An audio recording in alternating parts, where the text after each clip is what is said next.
Muy bien. Hay un refrán, quizás lo conoces, que dice, mide 2 veces para cortar una sola vez. ¿No? ¿Qué implica? En mi trabajo, especialmente, muchas veces lo decimos, medí 2 veces para cortar una sola vez. ¿No? ¿Por qué? Porque a veces uno en el apuro, en el trajín de querer hacer las cosas, medimos, cortamos y después empezamos a cortar y después nos damos cuenta, no, esta es la medida, ¿no? Y nos equivocamos. Es más, a veces cortamos algo, lo cortamos a la medida, vamos a poner en este ejemplo un machimbre, cortamos el machimbre a 1 metro, ¿no? Y tiene que ser todo de 1 metro. Y cortamos ese machimbre a 1 metro y tenemos el original, digamos, el maestro, ¿no? Cortamos el primero, clavado, medimos, lo fijamos, lo cubrimos a 1 metro, clavado. Y entonces sobre ese seguimos cortando los otros, ¿sí? Y en algún momento se nos pierde el original. ¿Dónde lo dejé? Bueno, está todo de 1 metro. Agarramos otro y medimos así. Y vamos cortando. Y llega el momento y cuando vamos a instalar, nos damos cuenta que no están todas las mismas medidas. No son todos iguales. Hemos perdido, nos equivocamos. Entonces, siempre decimos, mide 2 veces para cortar una sola vez. Ese es un refrán, ¿no? Con la esperanza de evitar que alguien cometa errores para después lamentarse, ¿no? Donde después se les lamenta. A mí me ha sucedido, ¿no? En mi trabajo, cuando recién empezaba a trabajar, me acuerdo una vuelta, estaba soldando unas rejillas que era para el hipódromo de Palermo, ¿no? ¿Está todavía el hipódromo por ahí? ¿Corren caballos todavía por ahí? ¿No? En el hipódromo de Palermo hacíamos las rejillas de desagüe, ¿no? Y tenía que hacer, entonces me trajeron el molde, tenía que hacer así, todo igual. Y se me ocurrió, bueno, fui cambiando, me fui perdiendo la medida por apurado, y hice una pila de rejillas, y cuando la empezaron a poner, más de agradecerme me querían matar, ¿no? Porque hice mal. Otra vuelta también me tocó, trabajaba como ayudante pintor, ¿no? Y era un día de lluvia, yo era pintor de vehículos, de camiones, y era un día de lluvia. Ese día de lluvia, bueno, no podíamos pintar, había mucha humedad. Nosotros pintábamos unos camiones hormigoneros grandísimos, ¿conoces esos camiones trompos grandes? Era hormigonera argentina, eran naranjas, nosotros los volvíamos a limpiar y los pintábamos de celeste y blanco. Y como ese día no se podía pintar, me dice el dueño del taller, dice, bueno, ¿te animas a desarmar el tablero del camión? ¡Sí! Bueno, presta mucha atención cómo se hace, porque hay que desarmarlo bien para después calmarlo de vuelta. Pero quédate tranquilo. Fui a desarmar y empecé a desenchufar todos los cablecitos. Y al tablero, papá. Y ese güey dijo, ya terminé. Y me dice, no, mira el dueño del taller y me dice, ¿ya terminaste? Sí, ya está. Pero que sí. Y lo saqué. Y va y lo mira, y el tablero, bien, sos rápido, qué bueno. Dice, ¿marcaste todos los cables? ¿Cómo? Porque después de conectar todo eso, hay que ver qué cable va con cable, con qué otro cable. No marqué nada. Tuvieron que llamar a la empresa de hormigonera, tuvo que venir el electricista de esa empresa, y cuando apenas lo vio el tablero, le iba a decir, quiero saber quién hizo esto. Y yo andaba escondido por el fondo porque no sabía para qué era. ¿No? Dice, lo voy a matar. Tuvo una semana para poder arreglar y marcar los cables allí, ¿no? Y yo era chico, yo tenía, creo, 18 años, no, menos, 16 años, porque salía de la escuela y iba a trabajar, ¿no? Y me quería morir, con el entusiasmo de querer hacerlo, ¿no? Rápido, quería quedar bien, ¿no? Quería hacer lo correcto, lo hice de la forma incorrecta. Y así muchas veces nos pasa a nosotros, ¿no? En nuestro afán por hacer algo, y realmente hacerlo, ¿no? Nos proyectamos en hacer algún proyecto que solo al descubrir que la mitad de ese proyecto hicimos todo mal. ¿Te pasaba una vez? En tu casa, trabajando, arreglando algo, armando algo, Les pasó, ¿no? Con el entusiasmo, ¡guau, hermano! Y después dice, a la mitad, cuando terminaste, ¿qué pasa acá? Le sobran piezas. Algo hice mal. A más de uno no habrá pasado eso, ¿no? Empezamos a armar algún aparatito que viene por ahí, lo armamos, y encima a veces si es algo que lo quiere la esposa, ¿no? Y si armamos eso que ya compramos, bueno, le armamos ahí uno contento, acá está, que ya está. ¿Y esta pieza dónde va? No sé, ¿no? Con el afán de querer quedar bien, a veces. ¿Y qué hay que hacer? Ir al manual. Lo que menos nosotros miramos, dígame la realidad, lo que menos miramos cuando compramos un aparatito, sea eléctrico o lo que sea, es el manual, ¿sí o no? Especialmente los hombres, ¿no? Porque nosotros esto se llama así. No miramos el manual, ni nos interesa, lo armamos y después sufrimos las consecuencias de haberlo hecho mal, ¿no? Y así nos pasa también en la vida cotidiana, también en lo espiritual. La vida espiritual nos pasa lo mismo. Muchas veces por el afán, ¿no?, de querer hacer algo, ¿no?, de poder agradarle a Dios, ese afán de hacer, hacemos las cosas incorrectamente. Y me acordé de esto cuando leímos, creo que lo mencionaron el jueves, este muchachito Usa, ¿se acuerdan? Segunda de Samuel, capítulo 6, lo mencionaron allí y se me fue ese ejemplo que hicieron allí, se me fue clavado en la cabeza y lo quiero compartir en esta mañana. Todos conocemos esa historia de Usa, ¿sí o no? ¿No? Dice, segundo de Samuel, capítulo 6, dice, David volvió a reunir a todos los escogidos de Israel, 30.000, y se levantó David y partió a Bará de Judá con todo el pueblo que tenía consigo, para hacer pasar de aquí el arca de Dios, sobre la cual era invocado el nombre de Jehová, de los ejércitos, que mora entre los querubines. El arca del pacto era un tesoro invaluable para Israel, era algo importantísimo, era donde realmente la presencia de Dios se asentaba, era algo que ellos anhelaban. Y había estado un buen tiempo por aquí cautiva en otro lado. Entonces decidieron traerla nuevamente a Israel. Y David dice, bueno, vamos a traer el arca. Vamos a traer el arca del pacto. Y preparó todo. Organizó todo. Fue así, dice el versículo 3. ¿No? El capítulo 6. Y pusieron el arca de Dios sobre un carro nuevo. ¿No? O sea, quisieron preparar algo nuevo, lindo, hermoso, precioso.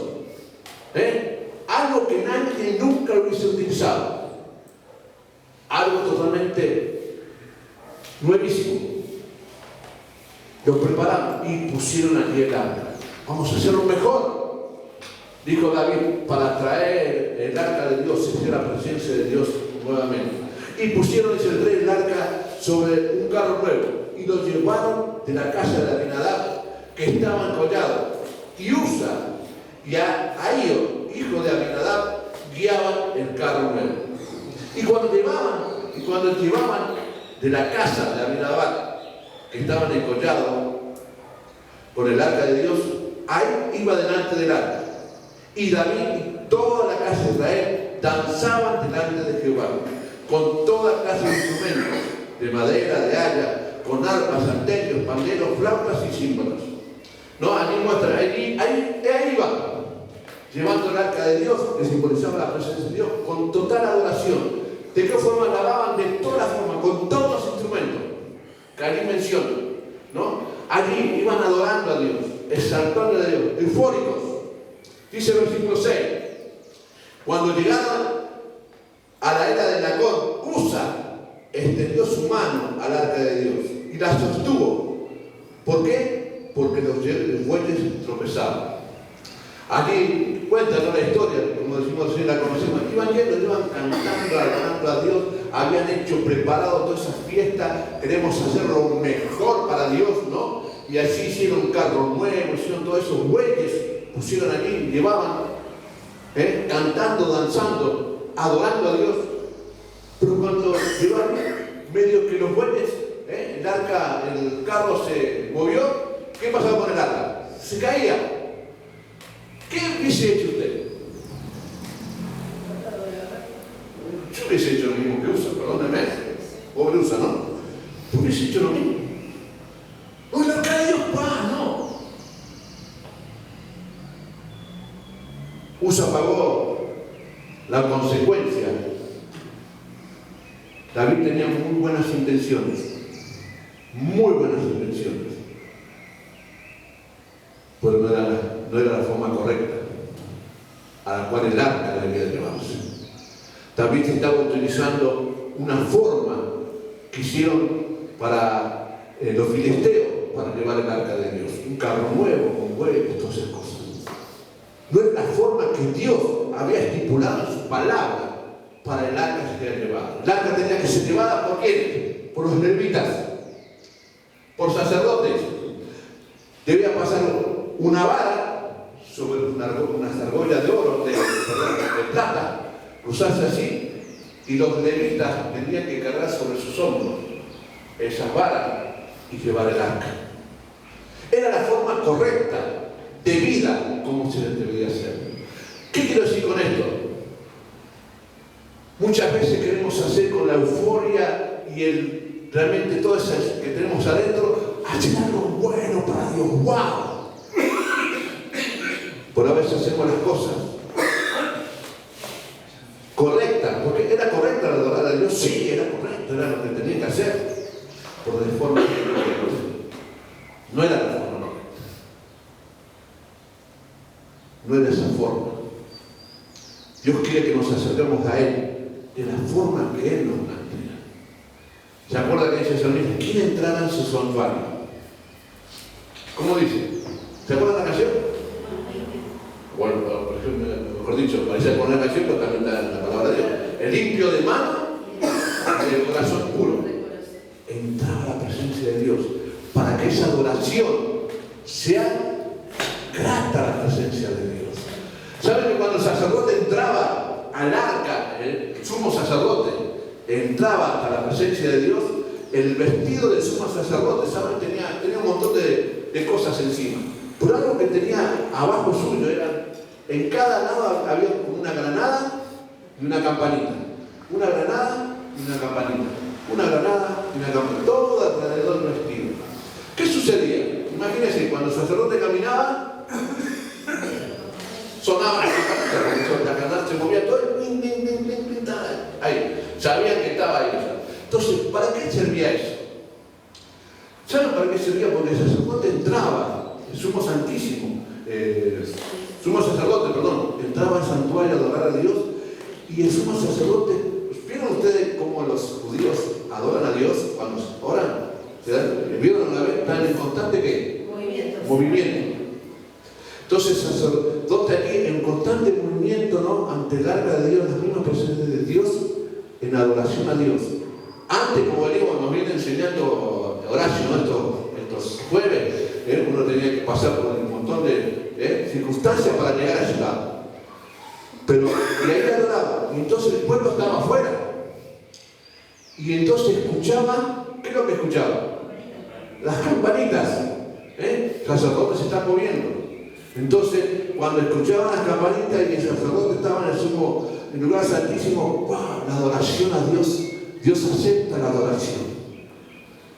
Pero ¿qué pasaba si no sonaban las campanitas?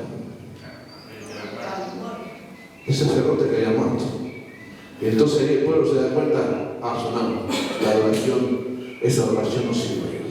Hicieron todo, pero hicieron algo que no era correcto. ¿Llegaron a la presencia de Dios? Sí. Por haber hecho algo que no era correcto. Por eso cae. ¿Saben? Hoy nosotros, eso implicaba en cuanto a la ley, en cuanto a todas esas cosas. ¿Saben que hoy nosotros tenemos la entrada directa hacia el trono de Dios? Hoy nosotros tenemos esa entrada directa, no importa cómo vengamos en nuestros corazones, pero podemos acercarnos al trono de Dios, pero porque Dios en su amor y su misericordia nos perdona. Pero si confesamos nuestros pecados, si confesamos nuestros errores, qué importante es realmente, allí vemos, fíjense, versículos 8 al 12, del capítulo 6, ¿Qué pasó con David cuando sucedió esto? Dice el versículo 8, se entristeció David. Se entristeció David por haber herido Jehová a Usa. Se entristeció, con otras palabras, vamos a decirlo así, se enojó. ¿Cómo va a ser posible que Dios haya matado a Usa?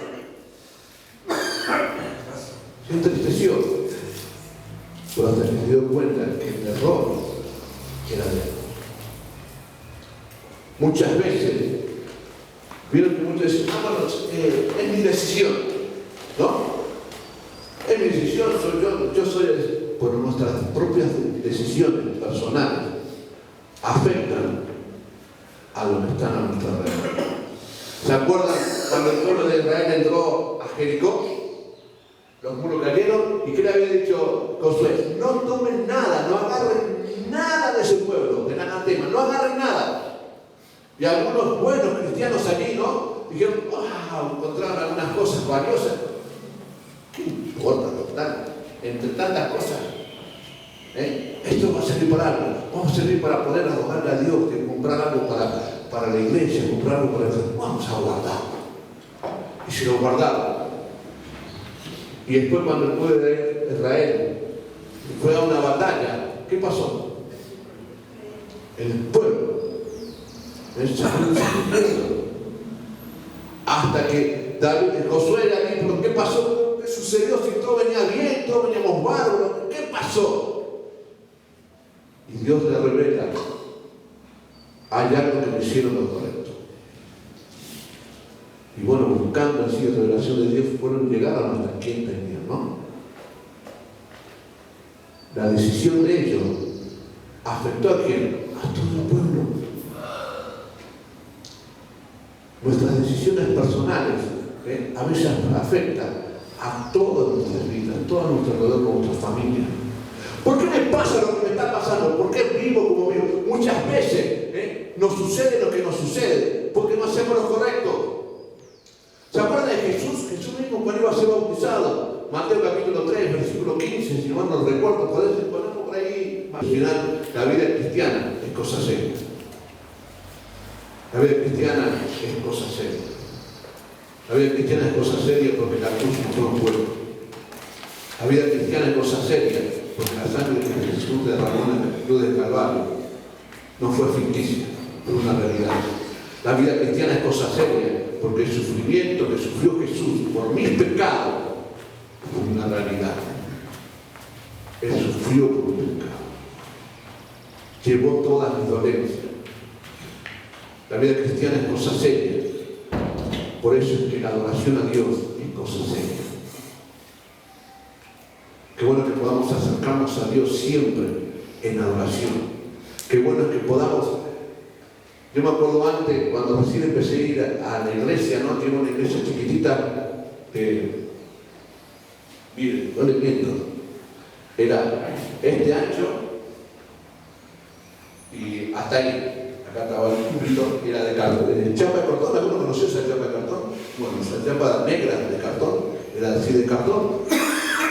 Entramos, estaba allá en Pasco y Cabazú, cerquita, en aquel tiempo todavía pasaba el tren, y estábamos a veces en plena reunión y a veces pasaba el tren, y hasta que pasaba todo, ¿no? Y me acuerdo siempre que yo aprendí, empecé en esa iglesia y todos los que íbamos, entrábamos, antes de hacer algo, íbamos derecho hasta el altar, nos inclinábamos y nos presentábamos delante de Dios y le decíamos que veníamos a orarle. Aquí estamos, Señor. Quita toda aquella impureza que puede impedir mi verdadera adoración a ti. Y allí nos levantamos y allí sí saludábamos a todos los hermanos que estaban, ¿no? Y así, no importaba la hora que sea, a veces que venía tarde, venía derechito. Era la costumbre de esa iglesia aquí, ¿no? Pues me encantaba, porque nos presentábamos delante de Dios y decíamos, Señor, si hay algo que impida mi adoración a vos, perdóname. Quiero adorarte con un corazón sincero. Qué bueno es que podemos acercarnos a Dios. El libro de Levítico, si usted lo lee, el libro de Levítico nos habla de la adoración que Dios le da a su pueblo. El libro de Levítico es un libro de adoración. adoración, como Dios dice, cómo debemos adorar a Dios. Son todos simbología, pero si después lo volcamos al Nuevo Testamento y que de alguna forma Horacio lo estamos demostrando, es que todo está simbolizado también en la vida de Jesucristo. A veces con el trajín, con el afán de hacer las cosas y de querer hacerla bien, ¿no? Con ese entusiasmo hacemos las cosas correctas de las formas incorrectas. Qué bueno que podamos acercarnos a Dios y ver, buscar en Dios. ¿Qué hizo David? ¿Ven lo que dice? Samuel, ¿no? Como entiendo aquí. Segundo Samuel, capítulo 6.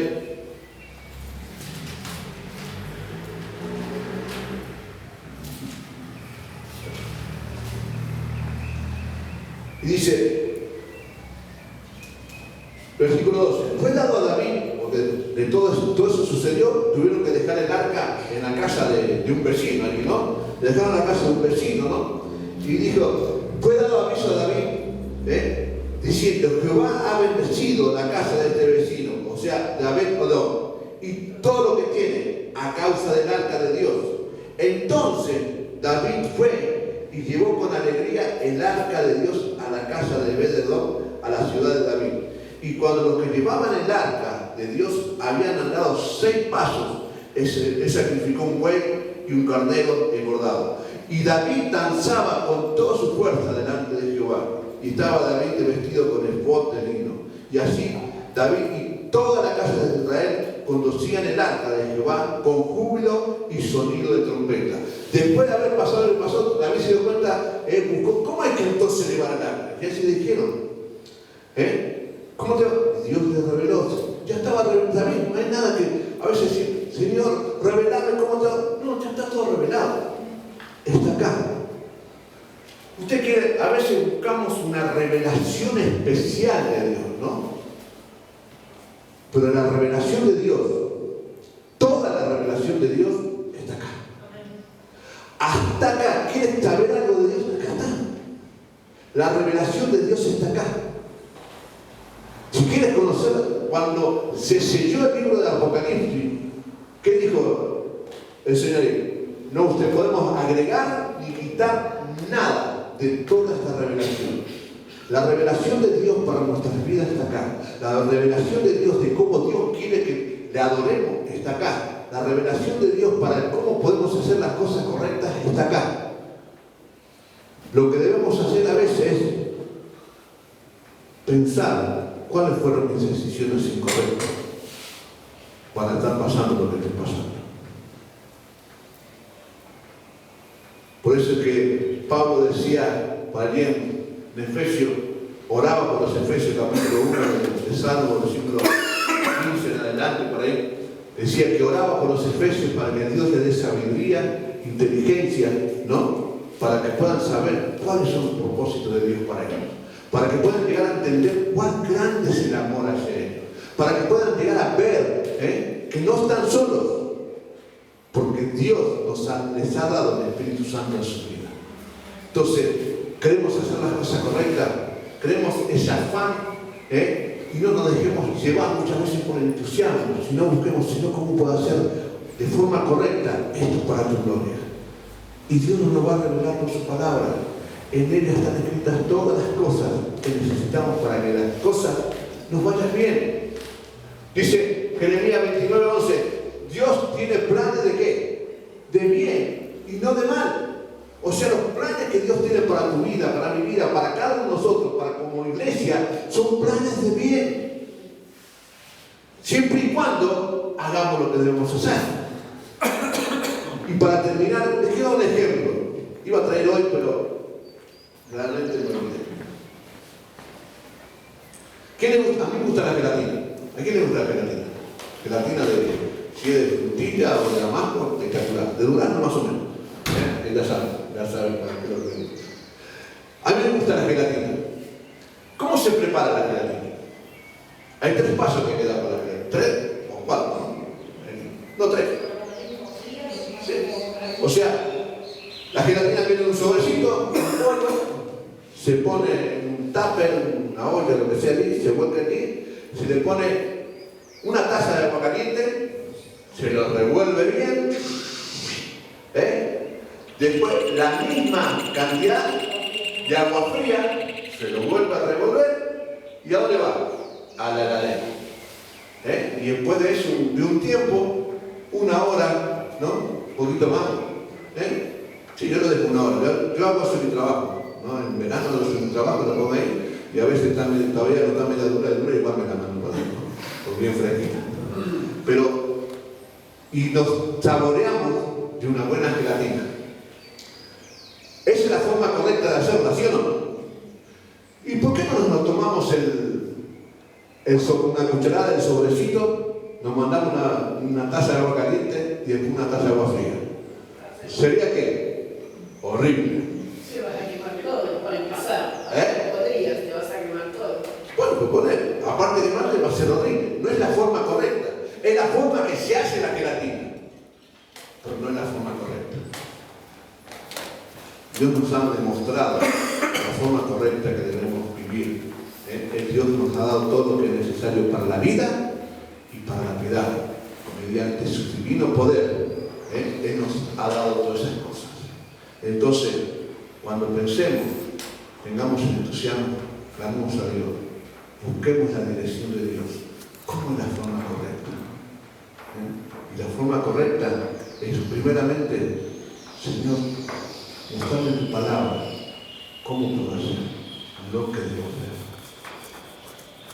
Porque eso nos va, ¿saben qué? Nos va a liberar de mucho dolor de cabeza. He conocido muchos cristianos con el afán de servir a Dios, con el deseo, el entusiasmo de servir a Dios. Dijeron, Dios me llamó al pastorado.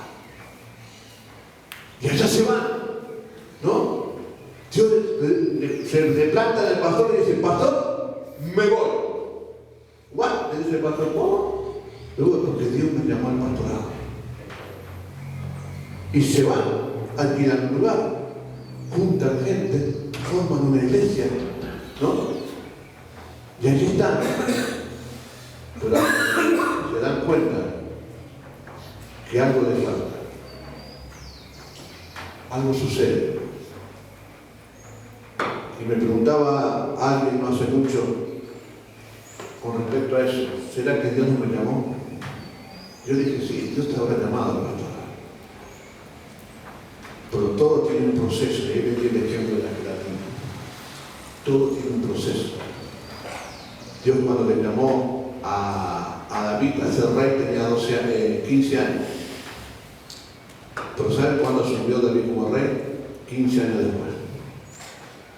Todo ese proceso aquí de pastoreo, en todos los procesos que pasó, le ayudó a ocupar el lugar que ocupó.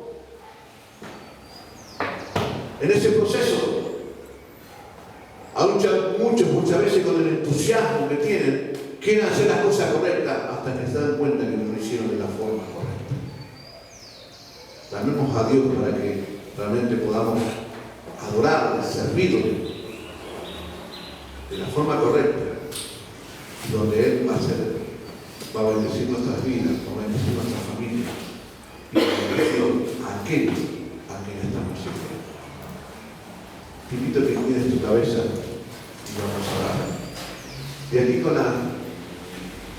orando a Dios, te invito a que pienses, que te pongas delante del Señor y puedas pensar en aquellas cosas que te has dado cuenta que quizás no fueron las correctas, no fueron decisiones correctas para tu vida.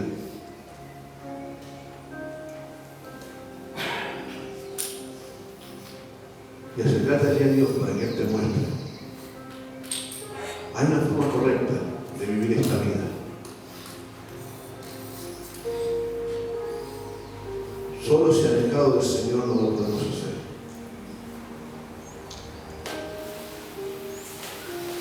La única forma correcta de poder vivir la vida abundante que Dios nos ha ofrecido a través de su sacrificio es poner nuestras vidas delante de Él.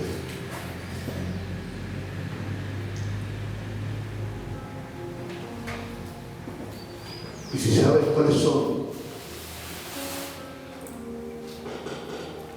te invito a que lo puedas revertir, pedirle perdón al Señor. Decirle, Señor, quiero empezar a servirte de la forma correcta, de la forma que tú realmente quieres decir.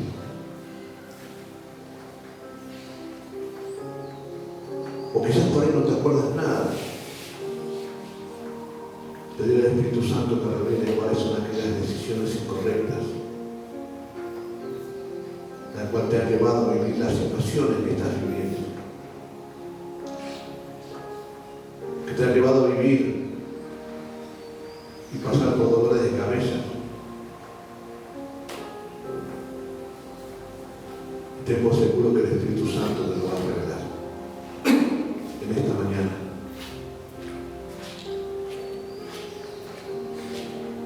Y aquí en oración, ponete ese entusiasmo y decir, Señor, aquí estoy. Quiero servirte de la forma correcta. Sé que tú me has dado todo lo necesario para la vida, para la vida. Todo lo necesario, Señor. Tú me has dado el poder de tu Espíritu Santo con el cual tú me has sellado. Aquí estoy, Señor. Hoy me quiero entregar delante de ti. Quiero empezar a vivir y hacer lo que es correcto. No solamente en el área espiritual, sino en todas las áreas de mi vida. Para que aquellos que me rodean, Señor, puedan ver, Señor, que he tomado todas las decisiones correctas para vivir de una forma correcta, pero para la gloria de tu nombre. Porque es lo que tu palabra nos dice, Señor. Sea lo que hagamos, de hecho, de palabra, como podamos hacerlo para que tu nombre sea glorificado. Yo te doy gracias, Señor, como decía esta mañana, por cada uno de mis hermanos. Te doy gracias, Señor. Gracias porque ponen su tiempo, su talento para poder adorarte a ti. En mi oración, Señor, que tú sigas obrando a través de esta tu congregación, esta comunidad maravillosa que tú estás formando en este lugar. Este es el principio de muchas cosas más, Señor, que tú quieres hacer. Es el principio de muchas cosas que tú ya estás empezando a hacer, Señor, en nuestras vidas, en nuestras familias, en nuestra comunidad. Que podemos confiar en ti, Señor. Que así como David, podamos ver, Señor, la forma correcta, para que con todo el pueblo podamos prestar alabanza y adoración a ti, Señor. Oro, Señor, por cada uno de nosotros, para que podamos llegar a entender cuán grande es el amor y el sacrificio que tú hiciste en la cruz de Calvario por nuestras vidas. Oro, Señor, para que podamos llegar a entender, Señor, y comprender que tú tienes un propósito en forma personal con cada uno de nosotros. No importa la edad,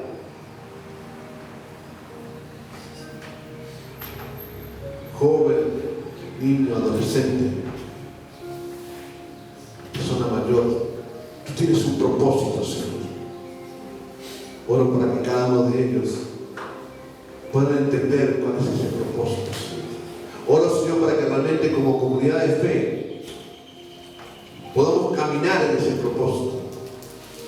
Y el propósito de adorarte a ti, de expandir tu palabra, Señor, hacia aquellos que nos rodean. Oro, Señor, para que podamos también ver a través de tu palabra que no estamos solos. Tu Espíritu Santo, Señor, está en nosotros. Ese mismo Espíritu Santo que te levantó a ti, Señor, de la tumba, ese está en nuestros corazones, ese está en nuestras vidas. Y tú nos has dado una promesa, Señor, que mayores obras de las que tú hiciste, nosotros haremos. No por lo que somos, sino por lo que tú eres a través de nosotros. Oro, Señor, para que tú los bendiga a cada uno de mis hermanos en esta semana que comienza. Que tu gracia sea sobre sus vidas. Que tú en esta semana que empiezan a transitar, Señor, tú los sorprendas con maravillas y milagros.